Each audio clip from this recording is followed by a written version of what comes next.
So I opened up an application. So I started my job about a year and a half ago, and didn't know a lot about the application cycle or the application or anything like that. So this year I went ahead and opened up an application so that I could see what you guys see. So when you call me up or when you call Kathy up, what we can do is we can open up this application and kind of see what you're seeing and walk alongside you as a good kind of resource, because there's a lot of times when a student had called me up last year and I was like, I don't know what you're talking about, because so we're really excited about that. So this is probably what you've seen before if you've opened up an application. If you haven't, you don't have to pay till the end, so you can open it up now, even if you're thinking that you might not apply this year, you might apply next year, okay? It'll save all of your information. So this is probably what you're pretty familiar with. I want to point out this right here. Big red arrows. I've been putting big red arrows all over the place. So there's this check status tab. What you're going to see in there is you're going to see everything that you need to know about your status. So it's going to tell you where your transcripts are, you know, how many have been received, how many haven't, and how many are still out. It'll tell you the same thing about evaluators. It'll tell you, if you click on these, you can kind of see a little bit more information about the specific school as well.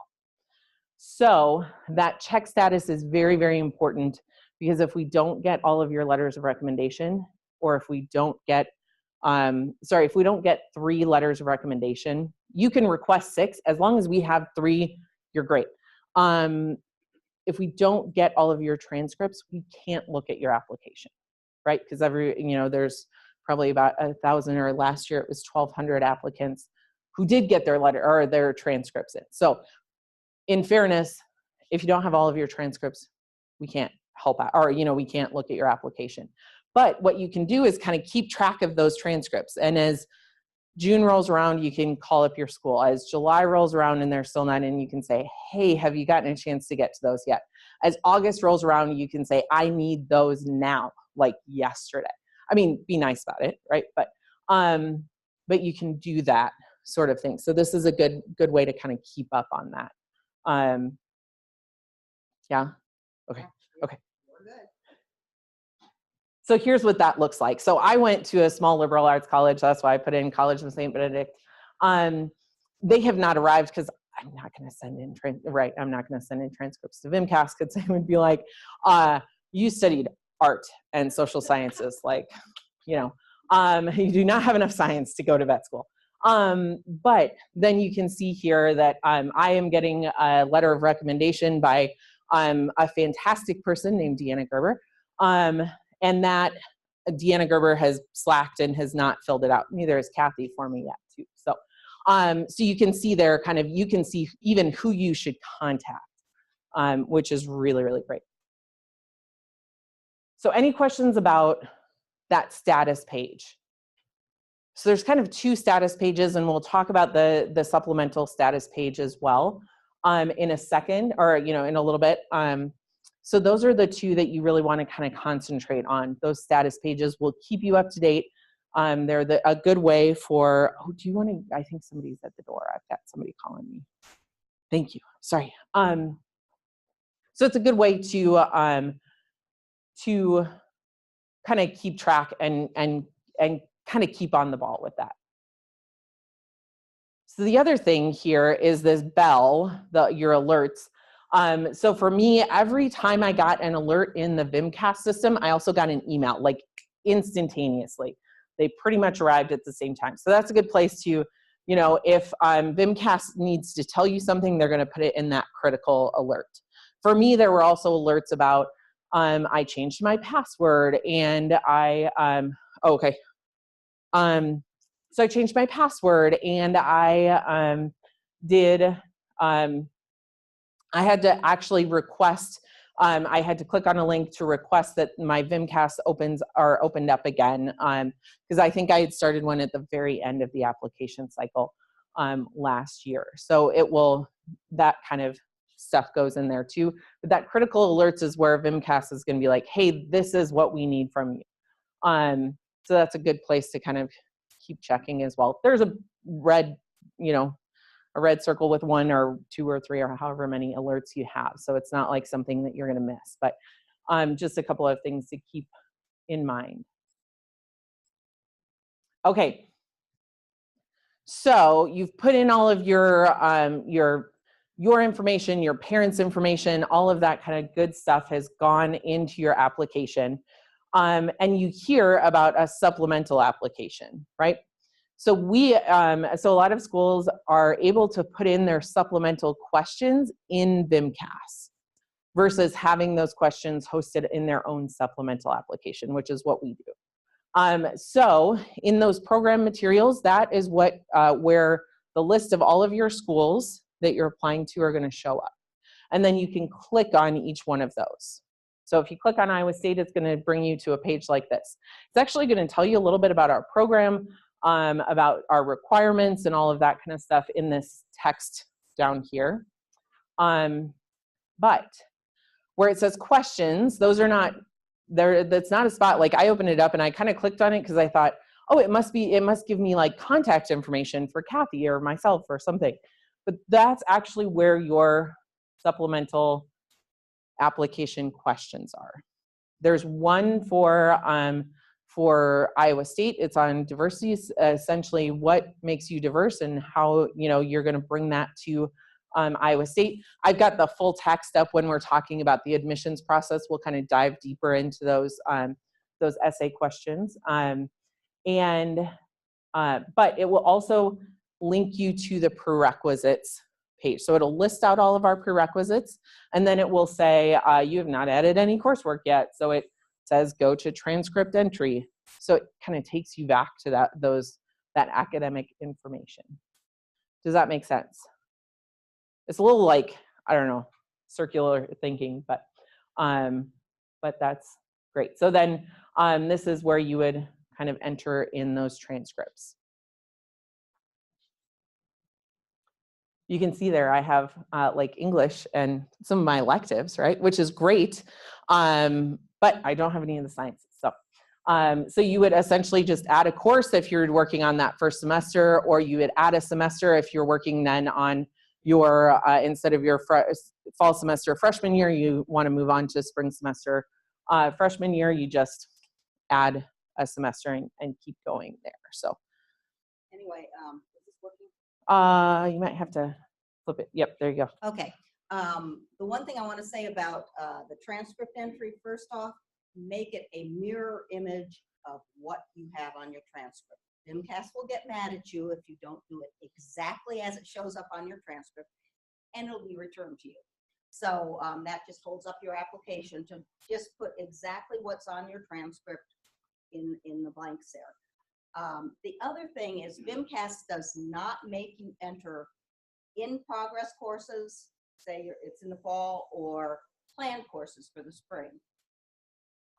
We would really like you to put those courses down. It helps us know whether or not you're taking a prerequisite, either currently in the fall or in the spring term. It saves us time and you time, because we would have to contact you and tell you you're deficient in a certain prerequisite when you're actually taking it, but we just don't have that information. So please enter your either in progress, depending upon when you submit the application, or your planned courses. Yes, ma'am. Okay. But you having been to St. Benedict, does it make the adjustment for weird liberal arts to this level of liberal arts colleges? They don't read like everyone else. It automatically makes the adjustments if you're looking at credits and semesters or quarters or whatever. Everything is calculated into semester credits, no matter where you've gone. And yes, they make that adjustment. Perfect. Yes. Yeah. Perfect. Any other questions about kind of the mechanics of transcript entry or anything like that? Yes. So like community college credits taken like in high school, is that all going freshman year as well? Yes. Mm-hmm. They want them in chronologically, so that's the best thing to do. Yeah, so that's a great question. We should probably repeat the questions for the, because I don't think these mics are on anymore. But yeah, so like put them in, yeah, fall of freshman year for any college courses for college credit or AP, right? Or AP, For that, yeah, for those that you've taken in high school. Webinar attendees, if you want to type in questions, there should be a Q&A box there. So if you want to type in questions, you can as well. Yeah.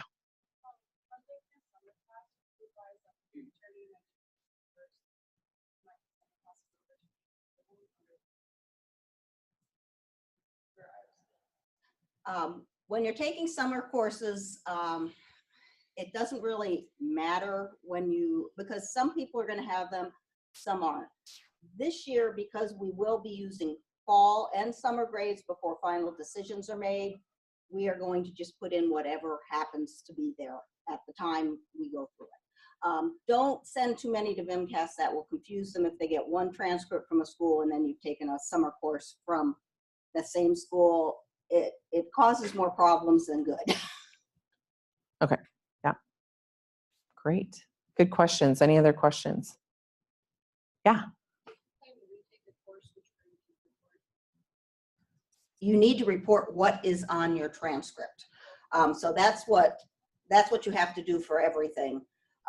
We will use the most recent grade after your fall transcript. If you took it in fall and we didn't have it till we got your fall transcript, we will take it at that point in time. It will go into the calculations. The first grade will be like you never took it. But you do need to enter it on the transcripts, or VMCAS will send stuff back. So this is a great question we have on the webinar. If I started an application last year and requested transcripts, saved everything for this year, do I need to request new transcripts?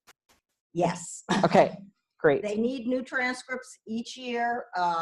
They do not keep these. Your entry should come up, so you shouldn't have to re-enter it, but you will have to request a new transcript. So the information that we've got on the screen here, you know, those classes would still save, but we would need a new copy of transcripts. Correct. Great. Okay. Any other questions? Perfect. Okay. If you think of some, we can, you know, like jot them down and we'll answer them at the end too. Okay. So I wanted to give you kind of a behind the scenes sort of snapshot of what those letters of evaluation or letters of recommendation look like. So when you are requesting those letters, as far as mechanics go, it's good to request that in person before you put their stuff into, or put their information into VMCAS, because it will immediately, VMCAS likes to do things immediately, sometimes. So it will immediately send an email to that person. And if they are getting that email, but you haven't talked to them yet, they're going to be like, what's going on? What am I supposed to do? So I would encourage that conversation or that email or that phone call or whatever, saying, hey, can you can you write me a letter of recommendation before you enter in their information? So you'll enter in the information. What's great is that due date there that you'll see you can change that. So if you have been working with a fantastic researcher, but you know that their fall is going to be crazy because they're starting to teach a new class or they're starting a new research project or something like that, or your vet at the clinic is like going to take on another clinic in, you know, the next town or whatever, and you know that it's going to be crazy, you can actually edit that and say, hey, I'd really like that, you know, August 15th, or I put September 1. That gives me 2 weeks to kind of gently remind them. So that is really great that they can edit that. So there is actually a place here you can put a personal message. So you'll see my wonderful personal message to myself. I had a lot of fun talking to myself for a day. Here. Yeah, so you'll see there, I just kind of put in a personal message that reminded them that I'm really looking for a fantastic letter of recommendation. I'm thanking them. And then down here, you'll see that you give you the permission for them to contact this person. You can waive your right to access that evaluation, which means that it will still be sent to VMCAS. It'll still be sent to us. you won't get to see it. Sometimes evaluators like that because then they feel like they can kind of write, write a letter for you. So that's a personal choice either way. And then you can give us permission to contact the evaluator, which is great in a couple of circumstances where maybe the letter wasn't uploaded right, or one time we got a menu. So we wanted to contact that. They like scanned in a menu instead of an actual letter. So we contacted that person to say, hey, something weird came up on our on this letter. Can you resend that? So it's good for us to be able to contact that person. We have also had where one recommender put in a letter for another person, which they did not mean to do when we contacted them. The other thing I'd like to say is that it gives the committee a red flag if you don't want us to contact that evaluator. So I suggest if you don't want the committees or somebody contacting them, then don't have them as an evaluator, because it really does have a red flag there. We can't call if there's something we don't understand on that letter. Sorry, doing a, okay. Yes.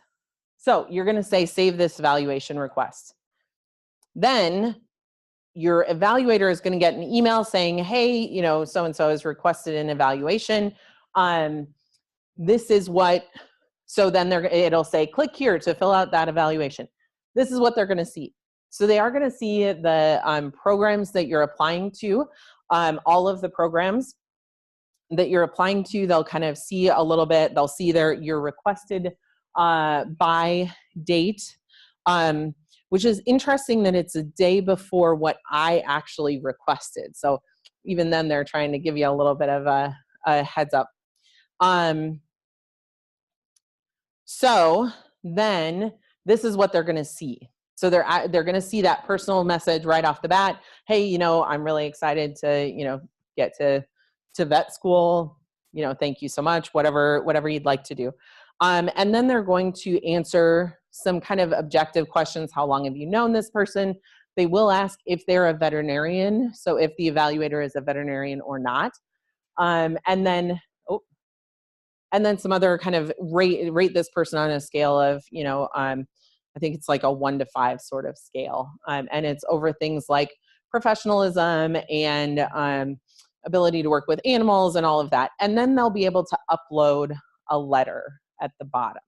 And that really, really helps us out because then we kind of get to see what they think of you versus just like they're a 4 out of a 5 or whatever, which doesn't really help us as much as those kind of descripting, or descriptor sort of statements. Yes. So letter recommendations saved from year to year would like to be. That's a good question. You'll need to get a new one. Okay. We had that question on the webinar too. Yeah. That, did you repeat it? I didn't. What? So that was a good question. Will you need to re-ask and resubmit those letters of recommendation if you've already opened up an application, or if you're applying again? Yes, you will. So that's great. And I'm sure that I save the letters I write for people, so I'm sure that it would be easy to recreate that for people, hopefully. Okay. Okay, so that kind of tackles that. Like I said, we'll talk about who should be our recommenders in just a second. But I also wanted to point out this question mark here. So that's your help center. You can email them, you can access the frequently asked questions and everything like that from that, that question button. If you have VMCAS specific questions, I don't see my transcripts yet. I, sent a letter, but I tried to request an evaluator, but I'm not seeing them show up or, show up in my list. VMCAS crashed. Oh my gosh, help me. Those sorts of questions, please direct them to VMCAS. I can answer your phone call and I will say, if you ask me, you can call me up, but I'm going to say, I have no idea. You have to ask VMCAS. They run that. So there's a company called Liaison that runs VMCAS for us, right? So we don't know Right, any of the if technical you, stuff. said, well, say you saw an evaluation come in and then all of a sudden it's not there. Mhm.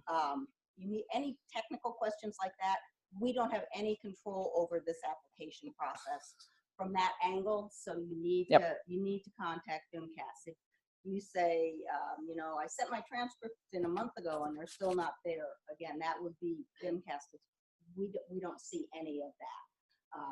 And we get questions and we just can't answer them, we just will tell you, contact VMCAS, Yeah. because we can't help you. If you lose VMCAS number, it's also in that question thing. But then you can call us up. I'll look up the phone number for you. But they do respond pretty quickly. If you do have things like that you're kind of starting to worry about, thinking, hey, this should be in, but it's not in yet. That's a good time to, like, when you start feeling that, it's a good time to start reaching out to schools and evaluators and VMCAS if you need to, versus like it's not in yet, but I should wait until the 15th. You don't have to wait until the 15th because everybody else is going to be panicking on that day too. So, so kind of keep on top of that is my biggest piece of advice. So in that question, there is that, the help center, there's a lot of Q&As and everything like that. I think some video walkthroughs now too. So any questions about VMCAS in general, kind of the logistics and everything like that? Okay, if we can backtrack just a second, I do have a couple of questions going back to transcripts that we lagged on, I think, because of typing and getting them up here. So going back to transcripts, if we are taking transcripts in the fall or summer, you want them to put that in the in progress, right? Correct. There won't be a transcript associated with that. No, But, it'll just say in progress or plan. Perfect. If we don't get summer grades back in time, when do we send in those grades? They can come with, if you went to the same school, it can come with your fall transcript. If it went to a different school, you can send it in at any time before fall transcripts are due, which is February 1st. Perfect.